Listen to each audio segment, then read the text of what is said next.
Hey, it's me, Vicky Marie, and good morning if you're in Spain or the UK. Good evening if you're in Australia, New Zealand, or anywhere like that.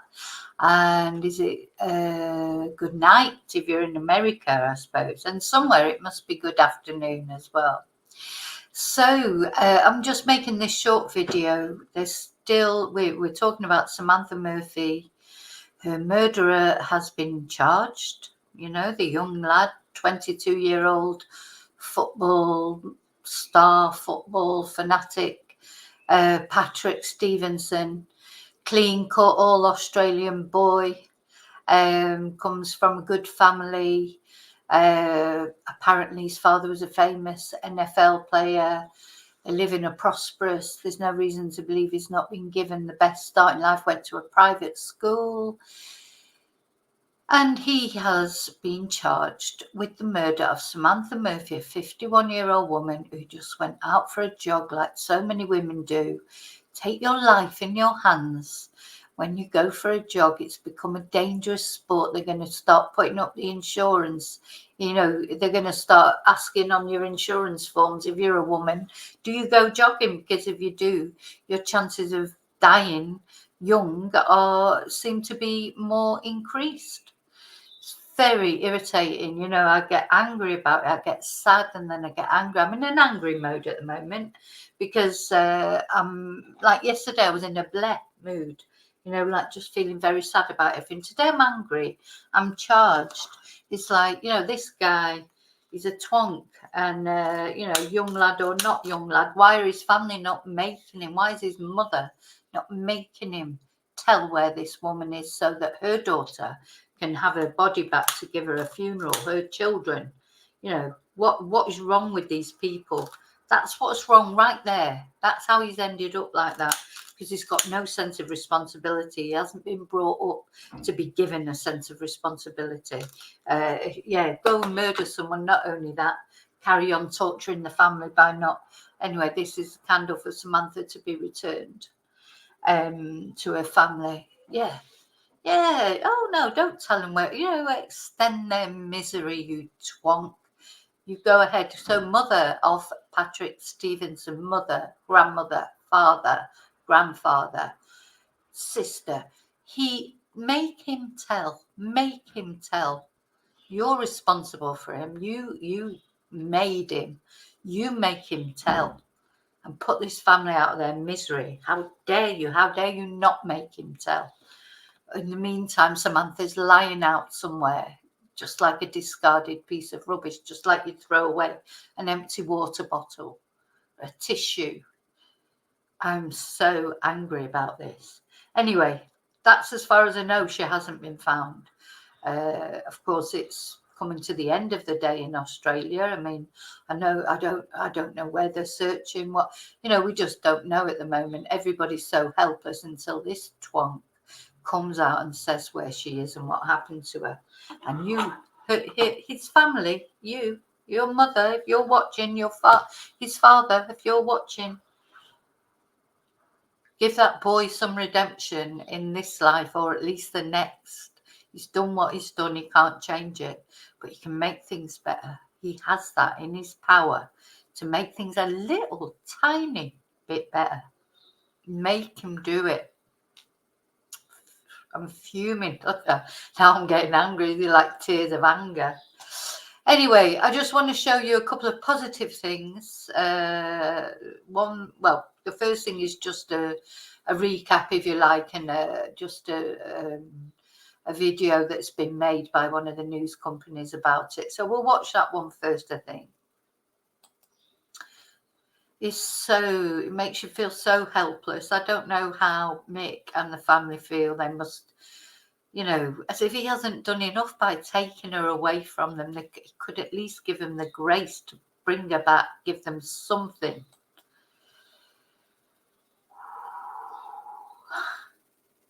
So we'll watch the tribute first.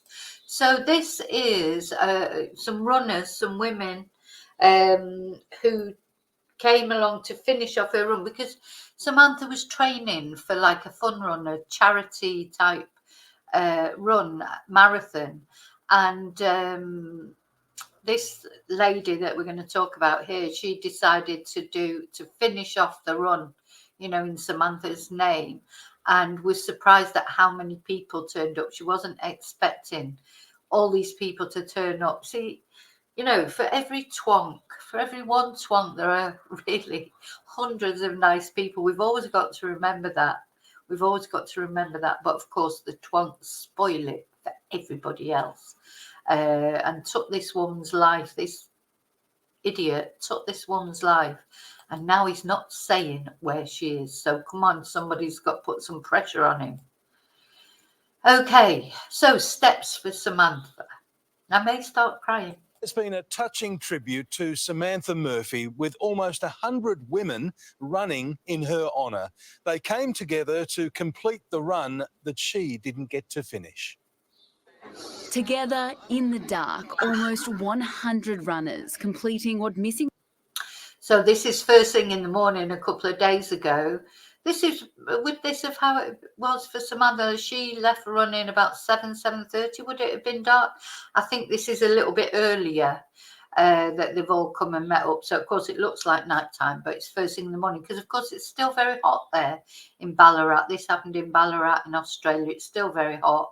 So they'd have to do this in the early hours, because otherwise, it's just dangerous. Mum Samantha Murphy couldn't after she was killed on her regular Sunday route. Thanks. There were lots of hugging. There was lots of people mentioned that as we were running, they had tears. Felicity Ryan put a call out on social media on Friday, only expecting a few people to turn. I think there are a couple of guys there. There's a couple of guys there. I don't know if they were running as well, but well done. Thank you. I would like to thank that lady for doing that for Samantha in the memory, not only for Samantha, that is for all women and all women who go jogging, which is not me. I'm not a jogger, though I do like to go walking. This is for them. You should be able to go out. Yeah, there are a few guys there. And it's important for the guys as well, because that could be their mother, could be their sister, could be their partner, could be their daughter. So this affects everybody. It's not doesn't just affect women. That woman should have been able to go out. Samantha should have been able to go out on a Sunday morning for a jog, come home for a family brunch. There shouldn't have been any, without the fear of being murdered on the way. It's just disgusting. So thank you to this lady, sorry, I just missed her name. I need her name. Oh. Felicity Ryan. Thank you, Felicity, for doing that. Ryan put a call out on social media on Friday, only expecting a few people to turn up. I arrived and there was a handful of people, and then the cars just started piling in. The group of friends and strangers stood for a minute's silence before heading off on the 7-kilometre run around Ocean Grove at 5:30 yesterday morning. I've got goosebumps talking about it now, actually. It was just, it was the most heartfelt morning you can imagine. 22-year-old Patrick Oren Stevenson was arrested and charged. Samantha Murphy, with almost 100. So here's the one. After she was. There were lots of Ryan put a call out on social media to turn up. I arrived and there was a handful of people, and then the cars just started piling in. The group of friends and strangers stood for a minute's silence before heading off on the 7-kilometre run around. How beautiful that is. So beautiful. Ocean Grove at 5:30 yesterday morning. I've got goosebumps talking about it now, actually. Beautiful. It was just, it was the most heartfelt morning you can imagine. 22-year-old Patrick Oren Stevenson. So meanwhile, over on the dark side, here's the twonk.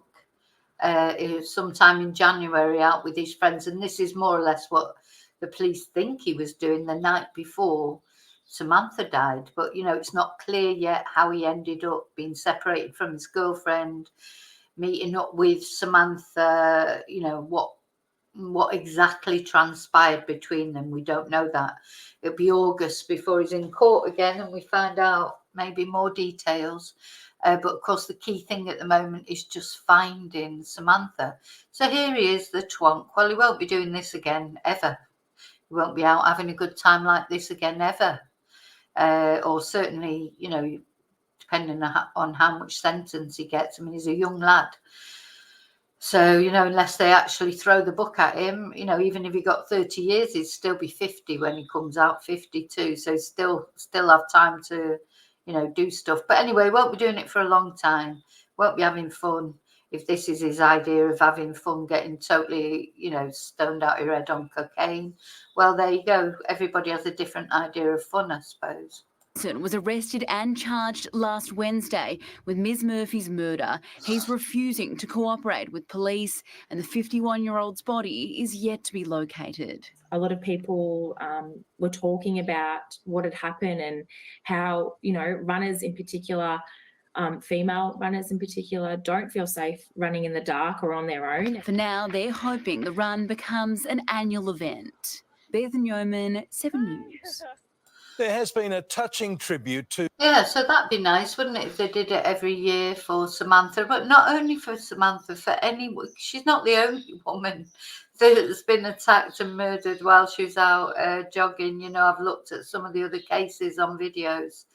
Aileen Murphy, for example, and, you know, there's loads. There'll be loads more that we don't even know about. You know, the high-profile ones like this became high-profile. We got to know about it. But there'll be loads that we don't know about. Loads of women just walking their dogs, out jogging. And probably some men, not as many men, but, you know, men aren't in as much danger. But there'll be some men that will have been attacked also. Okay, and the other thing I just want to look at is this, the morning edition. This is just from the Sydney Morning From the Herald. newsrooms of the Sydney. And it's just a bit of a summary about the case, just a video we haven't seen yet, that's all. There's no real new information on here. We haven't got any new information at the moment. Morning Herald and The Age. This is the Morning Edition. I'm Samantha Selinger-Morris. It's Tuesday, March 12th. In the early hours of Sunday, February 4th, Samantha Murphy left her home in Ballarat for her usual morning run. It's what so many of us do every day. But when Samantha failed to show up later as planned for brunch, her family raised the alarm. Police soon appealed to the public for help with finding the mother of three and began searching hundreds of hectares. Just think, you know, imagine that. So she goes off on the run. They're supposed to be having some sort of family brunch or something. And she doesn't come back. She said she was only going to do a shorter run than normal because of this brunch that they had organised. You just imagine that, and it's like, you'd be like, oh, you know, it's such and such a time. Oh, Sam's not back yet.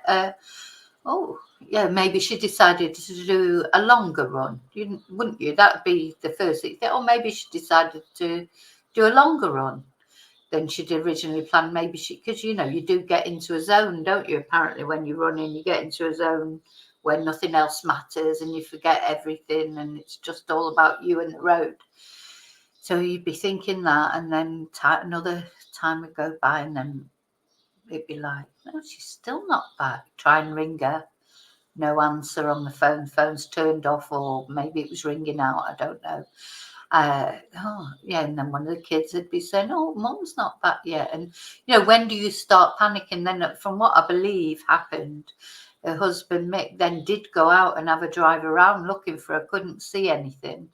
And I think it was 11 o'clock when he actually rang the police, you know, to say, oh, this is strange, because you would put it off, because you wouldn't want to make a fuss, you wouldn't want to admire the police, you would, you know, and then you'd be thinking, well, did she get talking to someone? Has she popped into a neighbour's?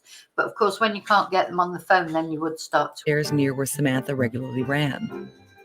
Volunteers later joined in the effort, gathering from around the country to comb the dense bushland near Samantha's home.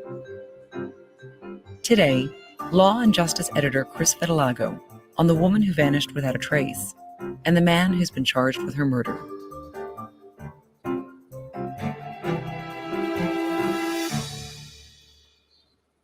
So, Chris, police alert the public to help them find missing people quite a lot. And fortunately, most of the time, these people are actually found. But what were the signs that in this particular case with Samantha Murphy, it was a different scenario? You're right. We get notifications constantly about people who disappear, and they disappear for a lot of different reasons. Most of them are found, and often what's associated with it is someone doesn't know that they're missing, or they've had a mental health episode, and the police put out a media release with a photograph saying, "Can you help us find this person?" And 3 days later, they pop up across the city, and there's been some kind of issue.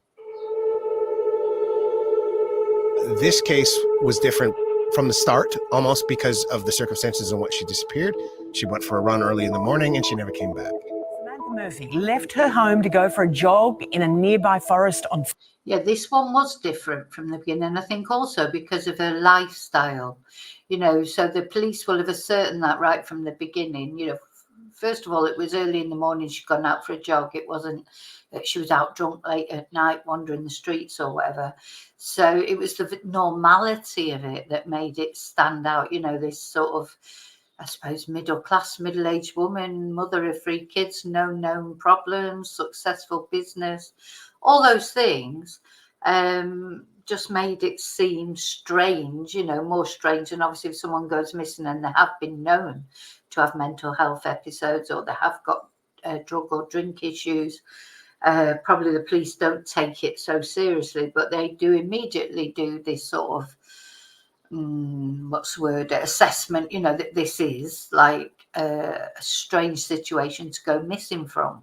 Sunday morning and hasn't been seen since. So immediately, because of the circumstances of the disappearance, it was unusual. Police put out CCTV footage still of her in her running gear leaving the house at the approximate time. It's been 5 days now since Samantha went missing. How confident are police that she'll be found?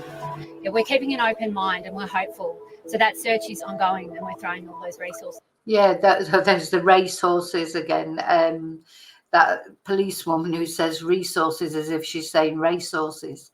At first they were insisting no suspicious circumstances, nothing to suggest that anything untoward has happened, even though they did bring out Mick and his daughter and their daughter Jess to do a press conference. Is that it? But the longer it went on, the less questions were being answered about what's happened. Where's the evidence of her departure, if she's fallen or been injured or whatnot. Do police believe there are suspicious circumstances involved? There are no suspicious circumstances that we've identified at this stage. Things really changed when the missing person squad got called in, because it indicated that they were taking this as more than... Things changed instantly when the missing person squad came in. The missing person squad came in on the Friday, and on that very same day later on, they announced the following. So Samantha went missing on the Sunday. For all that week, they were saying no suspicious circumstances, blah, blah, blah, blah. On the following Friday, the missing person squad came in and they stopped searching straight away. They called off the search. So they knew something. Immediately, they found something out that made them think they weren't going to find Samantha on that, where they were expecting to find her. And I think that will have been from some sort of data, won't it? Everything changed. That Friday when the missing person squad came in to take over the case, it was a whole different bottle of fish, a whole different kettle of fish. Than just a person going missing, that somebody was potentially acting as the force in making it go missing. Police's Chief Commissioner today conceding Samantha Murphy's disappearance has baffled investigators. It's suspicious, whether that means there's foul. Then the following Wednesday, Shane Patton, the Commissioner for Police, he came out and said, he didn't sort of out and out say, oh, it's suspicious. He said, well, it's suspicious in the sense of when someone disappears for this length of time, you've got to look on it as suspicious. He gave this cagey way round of saying, yes, it is suspicious. So gradually, it's gone from there's no suspicious circumstances that we can identify. And then gradually, over every time a new police statement came out, it was more and more serious. So that was on the following Wednesday, I think. And then by the Friday, we had a week on Friday. After that, we had the missing persons squad the leader of that, saying she's dead. You know, that's how it went, really. Involved or not, I don't know. We're talking about a mum of young kids, and we just want her to be found safe. Okay, so Chris, can you take us back to a few days after she's announced missing? She's announced missing on February 4th. What were police actually saying about what they thought had happened to Samantha Murphy, and where did they focus their search efforts? Well, look, they didn't speculate a lot on what they thought happened, but what they were actively pursuing was the fact that she had dressed up in her running gear. She had gone for a run, and she was known as quite an active runner. So they were searching the scrub and the Canadian State Forest near where she lived for this kind of common running trail that she'd been on. I think it was a 14-kilometer loop. So they were looking all the way along the trail, on either sides of the trail, in case she'd had an accident or whatnot. That was where the focus was, that she must have been, or most likely been, inside the forest. And so can you tell us a little bit about Samantha Murphy and her family? She seems to have been a very beloved member of her community. Yeah, she was very active in the Ballarat community, very well liked, 51 years old, a mother of three, married to a man called Mick, or Michael, everyone called him Mick. She worked at Mick's collision repair business. By all accounts, she's really intelligent. She was good with money. Afternoon, everybody. Decided to do a press conference to help us with the search for Sam. So about 4 days after she disappeared, the family fronted the media and made a statement. So that was Mick, remember, the press conference where obviously all eyes were on him, because as her partner, he's always going to be the first suspect. Lots of conspiracy theories flying around. Was it Mick? Was it organised crime? Was it the bikers? You know, there was lots of different theories, of course, which they're bound to be, you know, whether people say, oh, there shouldn't be, but there are. I mean, it's just human nature. And of course, Mick being the partner, he was initially, you know, people do think about it. And I thought he was quite sort of, what's the word? He was difficult to read, because I think, you know, and it's made me see really probably most people are, because one, you don't know how you would act in that circumstance, and two, you don't know that person from before, so you don't know how they normally are, so you've got no yardstick to judge them by, you know, to think, oh well, that's unusual for him. So I don't know if you remember in the Chris Watts case, the body cam from the police, the neighbour took the police to one side, didn't he, and said, look, he's not acting right. Well, he knew Chris. Like, we didn't know Chris. We wouldn't know if Chris was acting normally or not, because we didn't know Chris from Adam. So you couldn't say, oh, Chris is acting strange, because we didn't know how Chris would normally act. But that neighbour did know him. And he took the policeman off to the side and said, he's not, you know, doesn't normally speak. More or less that's what he said, wasn't he? He hardly ever speaks most of the time. He's acting really strangely. So that neighbour was 100% right, wasn't he? He was acting strangely. But this is what I'm saying.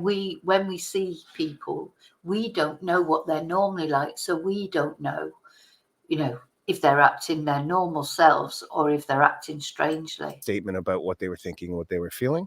And Mick stressed the fact that people just don't vanish into thin air. People just don't vanish into thin air. Someone's got to know something, you know, whether it be. And it was him saying that people don't just, but that seems to be a typical thing that people say, and we think it sounds strange, but maybe it's just, you know, what comes to your mind to say. Luckily, I've never had to say, you know, be in that situation. I hope I never am. And I hope none of us that are watching this now are ever in that situation where we have to find out, like, what's the things that you say. Any little thing that you might think's relevant, just call the police. And they really wanted to find out what happened, whereas Jess had made a very emotional. That's another common thing. It's, you know, any little thing, you know. So there obviously are just some things that just naturally come to people to say. Appeal to her mother, effectively, that we miss you, we want you back. I'm Jess. I'm Sam's oldest daughter. Mum's a really strong woman, and she's far too determined to give up this fight. And it was also clear at this stage as well, because police had made it clear that no member of the family was considered a suspect in this disappearance. I do just want to say something about the family. Since the outset in these cases, it's often that the family come under scrutiny. They were under intense scrutiny at the outset, and they have had no involvement whatsoever in this matter. And so 31 days after. Yeah, and, you know, it is normal for the family. I'm sure they started with the family when they started investigating. Mick will have been the very first person that they concentrated on. Of course he would. So Shane was at pains there to say that they have cooperated with everything. Samantha Murphy went missing. Police arrested Patrick Stevenson. So can you tell us what happened there? Well, to be honest, as a member of the media, it kind of came as a bolt from the blue. Everybody knew she'd been gone for that amount of time. No body had been found. And then all of a sudden, out of nowhere, police had... It's true. It did come out of nowhere, didn't it? We were sort of thinking, oh my God, you know, this is never going to... It felt like it was going nowhere, and then boom, an arrest. Announced that they had someone in custody, that they had arrested a 22-year-old man from Ballarat. They'd arrested him at his home at about 6 a.m. the morning before, and he was charged the following day on the 7th with murdering Samantha. At the time, after the arrest, the Chief Commissioner of Police, Shane Patton, came out and said a few things to the media about the case. We will be alleging that murder occurred at Mount Clare on the day she disappeared. One of them was that they believed that she had died on the day that she disappeared. And the other one was that they were still actively searching for Samantha's body, and that the person who had been charged was not discussing the potential location of Samantha's body. In the interview with the suspect, he has not disclosed to police where Samantha's body is. They said from the beginning he has not cooperated. And then there was that bit of a fiasco, wasn't there, where his name was released, his picture was all over everything. And then they decided a temporary gagging order, the court decided on. So it was withdrawn, his photo was withdrawn, but it was too late. His name was out there, the photo was out there. And then he you know, through his defence team, asked for the gagging order to be lifted. Well, the media asked for it to be lifted, and he agreed for it to be lifted for some unknown reason. I think there's probably a few reasons. He didn't want his family, you know, the speculation. I think there was speculation about his family, so maybe he just wanted the spotlight taken off them and put on him. I personally think as well, this is something that the defence twonks are going to use when it comes to the court case, by saying, oh, he's not having a fair trial because his name's been all over the media. I think they allowed his name to be all over the media for that reason. So, you know, yeah, they'll say, oh, well, how can he have a fair trial? Because everybody's been talking about him in the media for 6 months. I'm sure that'll come up. You know, but hopefully the police have got strong enough evidence that it won't matter. If the evidence is strong enough, it doesn't matter about all that. In the end, he will get convicted. But if the evidence is more circumstantial and not concrete evidence like DNA, and of course they haven't found the body, then it will be harder to ignore that sort of that other sort of evidence. We'll be right back. So, Chris, can you tell us about Patrick Stevenson, this young man who has been charged? Does he have any connection to Samantha Murphy? Look, the police have said quite clearly that he's not connected to the family. He's a local. Yeah, so the police have said clearly there is no connection. Then people have found a connection, saying that Samantha was a volunteer at the uniform shop at the school that he went to, the Catholic school that he went to. And they maybe, but he was only a boy then when she was there. So, you know, I mean, a real boy. I mean, he's still a boy in my eyes, but he was only a child when she was volunteering there. But you know what? There may be some connection. They're certainly trying to make a connection. The media are trying to make a connection. But the police are adamant, no connection, unless they're just keeping it to themselves. Or has been, I think, since about 2002 when his family moved into the neighborhood.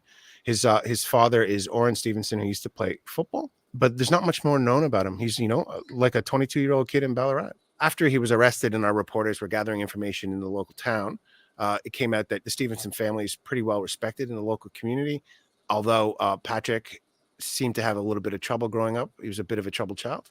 And so, Chris, is there any evidence at this point that... You know, there's not many boys, is there? All girls, to be honest. How many young people, if you look back into their growing up, haven't had any troubled... I mean, obviously some incidents are more serious than others. I mean, if it turns out he's been murdering animals or, doing things like that. He's a serial killer in the making. But I think most young people, if you look back, especially through their teenage years, they'll have had teenage angst, they'll have had rebellions, they'll have experimented with drugs or drink, they might have shoplifted. There's lots of things that people might do in their childhoods, in their adolescence especially, that would lead you to say, oh, they were a bit of a troubled child. They might have been bullied. They might have been a bully. Very few people would come through their childhood and adolescence unscathed. Sometimes you forget. I have had to remember that, when my son was growing up, there's a lot of things that happen. You think, oh my God, I can't believe they're doing this. And then you think back to when you were that age and what you were doing. You do forget, because of course it doesn't affect you at the time, in the sense of, you just go around. You teenagers particularly are so self-consumed. They are. It's to do with their hormones. I mean, it's well known. Everything, they are the center of their own world. There's not many teenagers that don't sort of experience that. I call it it's like a temporary narcissism, isn't it? You're a teenager. All that matters is you. Your parents certainly don't matter. Your friends matter, and what they think of you and that. But your parents, it comes to, 1 minute you want to be with your parents all the time, and then the next minute you don't even want them to give you a kiss at the school gates or take you to school. And that's almost a rite of passage, isn't it? So I think, you've got to be careful of that. I mean, when they say he was a troubled child, what do they mean?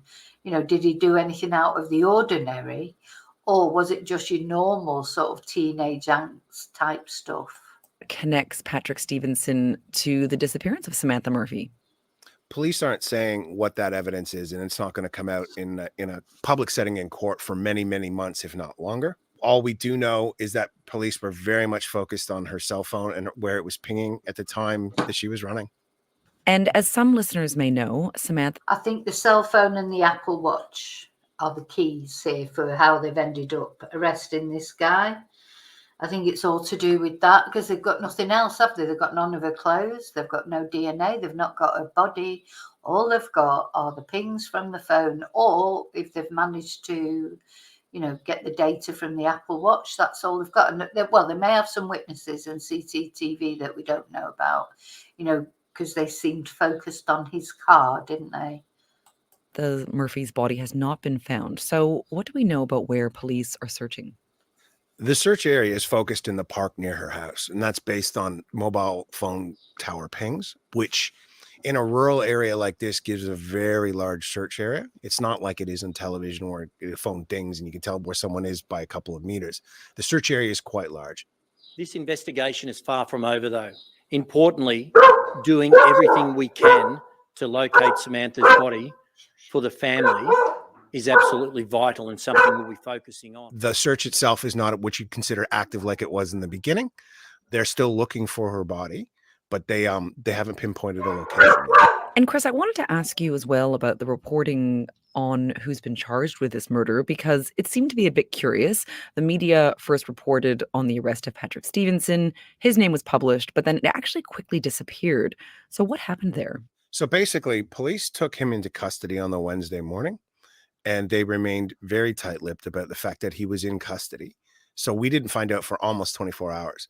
The media found out independently of official police channels that the person that they had arrested was Patrick Stevenson. And so we put out a story basically saying, this is the man who's in custody. He hasn't been charged yet, but this is the man who's in custody.